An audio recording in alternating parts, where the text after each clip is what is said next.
3 दिवसापासून सुरू असलेल्या मोहडी गावच्या भोवड्या उत्सवात आपण अनेक सोंग, अनेक कथा, अनेक रहस्यमय अनुभव घेतले. पण आजची रात्र काहीतरी वेगळी आहे. आजची रात्र आहे 4थ्या दिवसाची, अशी रात्र जिची वाट संपूर्ण गाव वर्षभर पाहत असते. रात्र जशी जशी गडद होत जाते तस तसे संबळाचा आवाज आणखी भयावह वाटू लागतो. भोवडा मैदानात धुराचे लूट पसरले आहे आणि त्या धुरात एकामागून एक प्रकट होत आहे. पुराणातील योद्धे, पारंपरिक सोंगे, राक्षस, भक्त आणि देवी आणि असे काही सोंगे ज्यांच्या कथा आजही लोकांच्या मनात जिवंत आहे. आज आपल्याला पाहायला मिळणार आहे भीमबकासूर आणि यांची भीषण लढाई, गवळणींचा पारंपरिक सोहळा, नक्कल आणि घटोत्कच, हेडुंबाचा जल्लोष, रावण आणि इंद्रजित, बृहबाळाची भक्ती, गजासूर कथा आणि महादेव पार्वती आणि भस्मासूर यांच्यातील एक रहस्यमय प्रसंग. पण या सर्वांनंतरही एक सोंग अजूनही यायचे आहे. एक असे सोंग ज्याची वाट रात्रभर हजारो भाविक पाहत असतात. एक असे सोंग ज्याच्या आगमनाने संपूर्ण वातावरण बदलून जाते आणि म्हणूनच सर्व भाविक आज शेवटपर्यंत थांबणार आहे, कारण आजच्या रात्रीचे सर्वात मोठे रहस्य शेवटी उलगडणार. चला तर मग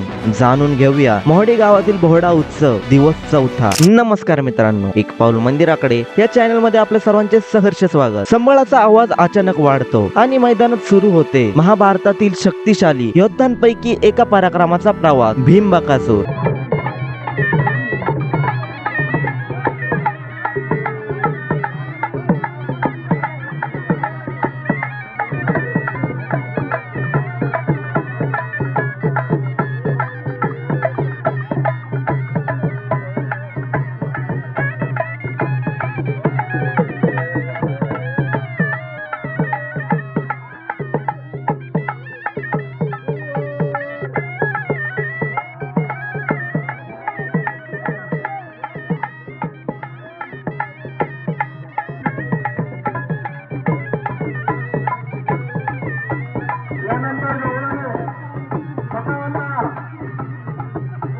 वासत होते त्यावेळेस पांडव एका ब्राह्मणाच्या घरी मुक्कामी होते. या गावामध्ये अशी प्रथा होती, जो कोणी ब्राह्मणाकडे एक दिवस असेल, बकासूर नावाचा राक्षस होता, त्याला एक गाडीभर भात आणि एक मनुष्य असं द्यावं लागायचं. त्यावेळेस ते ब्राह्मण कुटुंब पूर्ण दुःखी झालं. त्यावेळेस भीमाने त्यांना सांगितलं, काळजी करू नका, मी स्वतः जातो. भीम महाराज स्वतः गेले व त्या बकासुराशी युद्ध करून त्याला पराजित केलं. बोल महार महाराज की जय. युद्ध कथेनंतर आता वातावरणात येत आहे भक्ती आणि ग्रामीण संस्कृतीची झलक. मैदानात प्रवेश करत आहे गोकुळातील गवळणी.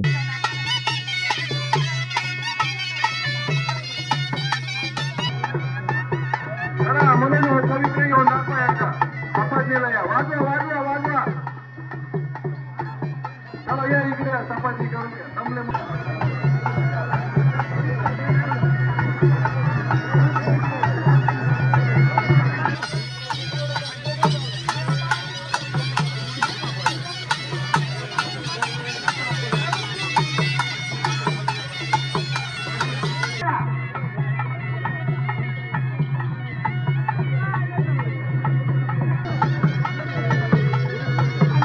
गंभीर कथा आणि संस्कृती नंतर आता वेळ असते प्रेक्षकांच्या मनोरंजन करणारे खास सोंगाची, नक्कल. नक्कल पाठोपाठ लगेच घटोत्कच आणि अभिमन्यू.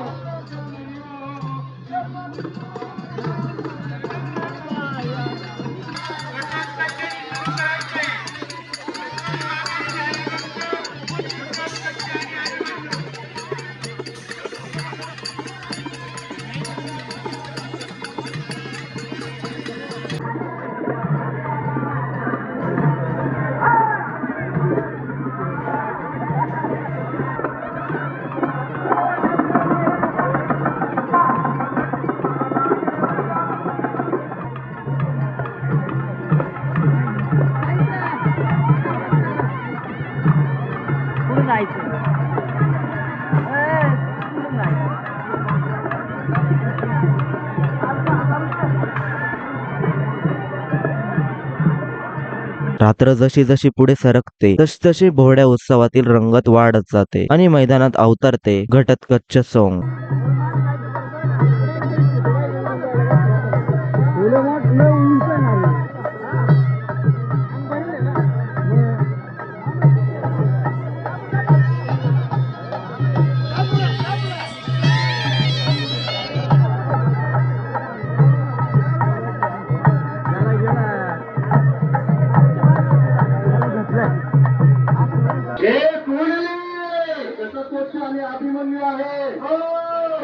पण पांडव अज्ञातवासात होते. हो त्यावेळेस त्यांना एकमेकाला ओळखत नसताना त्यांच्यामध्ये घनघोर युद्ध झालं. हो त्यात घटस्फोटाचा पराभव झाला. बोल महाराज महाराज की जय.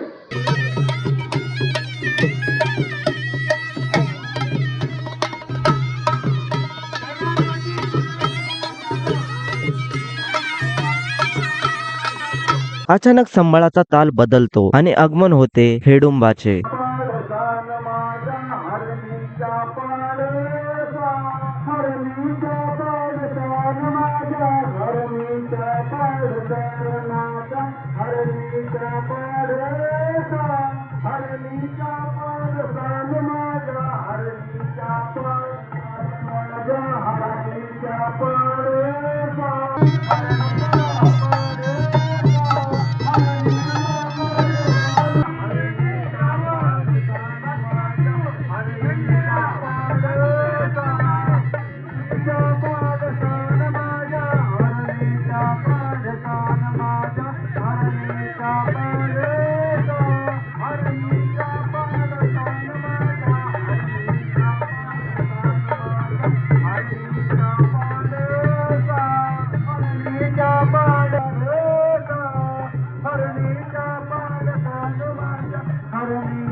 राक्षसांच्या साम्राज्यातील एक अजिंक्य योद्धा ज्यांनी देवांनाही पराभूत केले तो पराक्रमी इंद्रजित.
आता मैदानात प्रवेश करत आहे 10 मस्तकांचा विद्वान राजा, महादेवांचा महान भक्त आणि रामायणातील सर्वात प्रभावशाली पात्र लंकेश्वर रावणाचे आगमन होत आहे त्याच्या सेनेबरोबर आणि मारुती बरोबर.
पराक्रमाच्या कथेनंतर आता वेळ आहे भक्तीच्या शक्तीची, लहान वयात अडळ श्रद्धेने इतिहास घडवणाऱ्या ध्रुव बाळाची.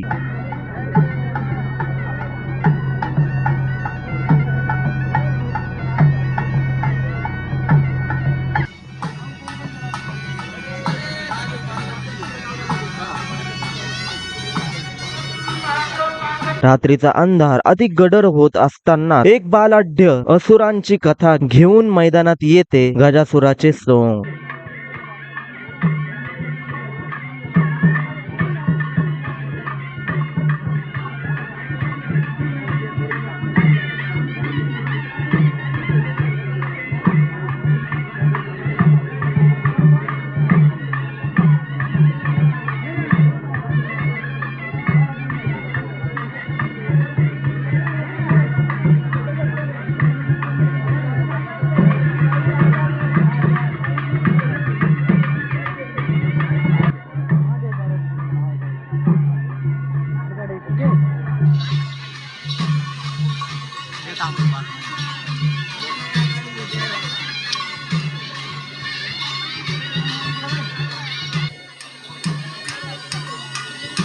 आता बोर्डा मैदानात साकार होणार आहे अशी एक कथा, ज्यामध्ये आहे वरदान, अहंकार आणि देवांनी रचलेली अद्भुत युक्ती. महादेव पार्वती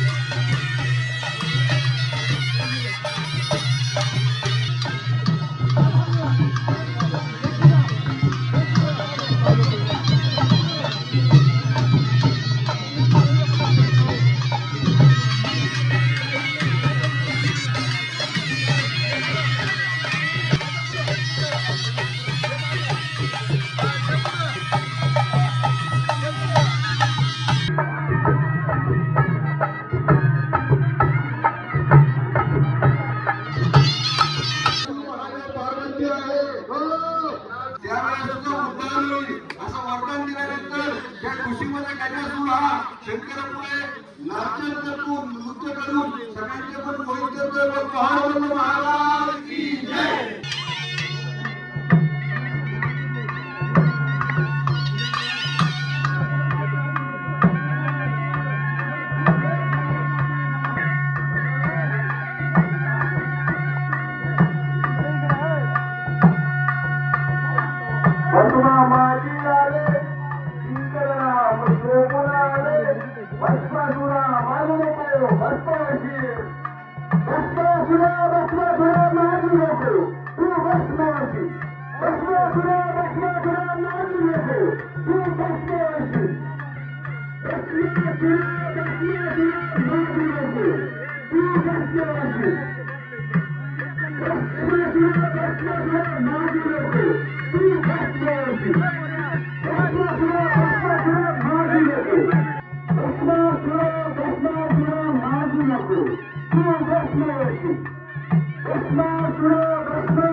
मोहिनी नृत्य करीती करी हात कमरी ठेवी, करी हात गुडगा ठेवी, करी हात छाती ठेवी, करी हात मस्तक ठेवी.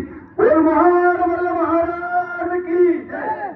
रात्र आता संपत आले आहे. एका मागून एक सर्व सोंग येऊन गेले, पण मैदान अजूनही भरलेले आहे, कारण सर्वांना प्रतीक्षा आहे त्या एका सोंगाची. पहाटेचे जवळपास 4 वाजले आहे. थंडी वाढू लागली आहे, पण हजारो भाविक अजूनही जागे आहेत. अचानक वाघ्यांचे आवाज येऊ लागतात. भंडाराचे पिवळे ढग हवेत उडू लागतात. येळकुट येळकुट जय म्हणला या जयघोषाने संपूर्ण परिसर दुमदुमून लागतो आणि भंडाराचा वर्षाव होतो. वाघांच्या तालावर आगमन होते खंडेराव महाराजांचे सोंग.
आपल्या कार्यक्रमातून सोमवारची वाड्याच्या अलीकडे निंबाळ्या खाली फॅशन शो लावण्याचं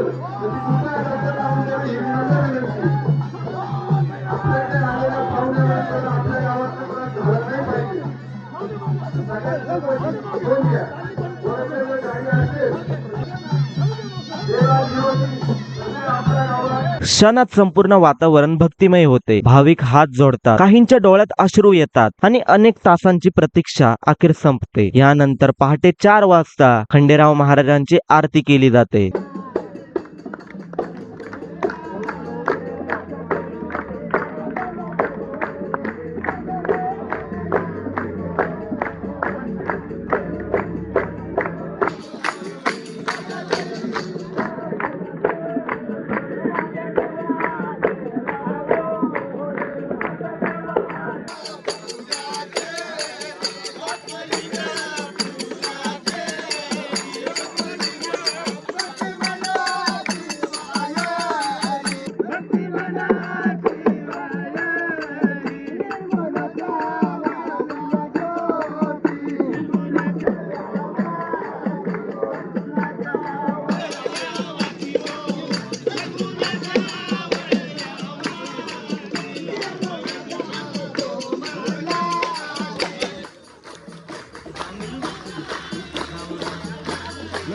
आरतीचे सूर, वाघ्यांचा आवाज, भंडाऱ्याने भरलेले वातावरण, हा क्षण शब्दात सांगणं कठीण आहे. आणि अशाच भक्तिमय वातावरणात मोहडी बोहडा उत्सवाच्या 4थ्या दिवसाची सांगता होते. पण अजून देखील मोहडी बोहडा उत्सव संपलेला नाही. उद्या या बोहडा उत्सवाचा शेवटचा दिवस. याचेही चित्रीकरण आपल्या चॅनलवर येणार आहे, म्हणून आजच चॅनलला सबस्क्राईब करून घ्या. धन्यवाद. व्हिडिओ आवडल्यास चॅनलला लाईक, शेअर व सबस्क्राईब करण्यास विसरू नका.